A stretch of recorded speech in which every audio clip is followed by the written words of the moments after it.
ದೆಹಲಿಯ ಐತಿಹಾಸಿಕ ಕೆಂಪುಕೋಟೆಯ ಬಳಿ ಸಂಭವಿಸಿದ ಭೀಕರ ಸ್ಫೋಟದಲ್ಲಿ 8 ಮಂದಿ ಸಾವನ್ನಪ್ಪಿದ್ದಾರೆ ಎಂದು ವರದಿಯಾಗಿದೆ. ಘಟನೆ ಎಲ್ಲೆಡೆ ಆತಂಕಕ್ಕೆ ಕಾರಣವಾಗಿದ್ದು ಹೈ ಅಲರ್ಟ್ ಘೋಷಿಸಲಾಗಿದೆ. ಸ್ಫೋಟದ ನಂತರ ಕಾರಿಗೆ ಬೆಂಕಿ ಹೊತ್ತಿಕೊಂಡಿತ್ತು. ಹತ್ತಿರದ 2 ಕಾರುಗಳು ಸಹ ಸುಟ್ಟು ಭಸ್ಮವಾಗಿವೆ.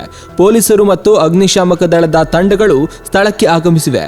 ಘಟನೆಯಲ್ಲಿ ಗಾಯಗೊಂಡ 15 ಜನರನ್ನ ಲೋಕನಾಯಕ ಆಸ್ಪತ್ರೆಗೆ ರವಾನಿಸಲಾಗಿತ್ತು. ಇದರಲ್ಲಿ 8 ಮಂದಿ ಆಸ್ಪತ್ರೆ ತಲುಪುವ ಮೊದಲೇ ಸಾವನ್ನಪ್ಪಿದ್ದಾರೆ. 3 ಗಂಭೀರವಾಗಿ ಗಾಯಗೊಂಡಿದ್ದಾರೆ. ಒಬ್ಬರ ಸ್ಥಿತಿ ಸ್ಥಿರವಾಗಿದೆ ಎಂದು ವರದಿಯಾಗಿದೆ. ಒಟ್ಟು 24 ಮಂದಿಗೆ ಗಾಯವಾಗಿದೆ ಎನ್ನಲಾಗಿದೆ.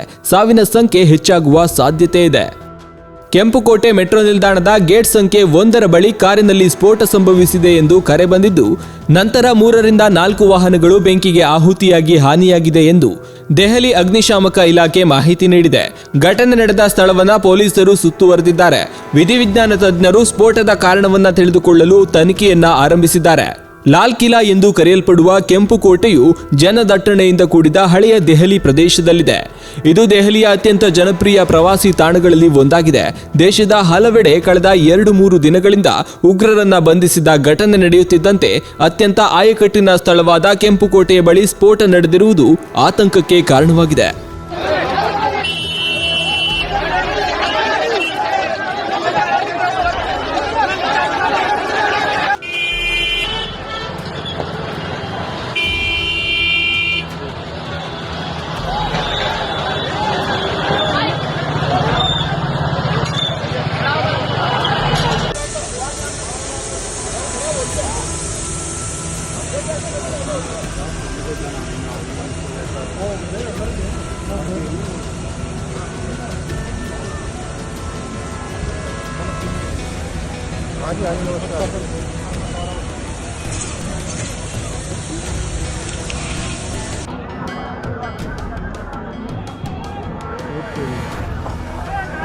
Central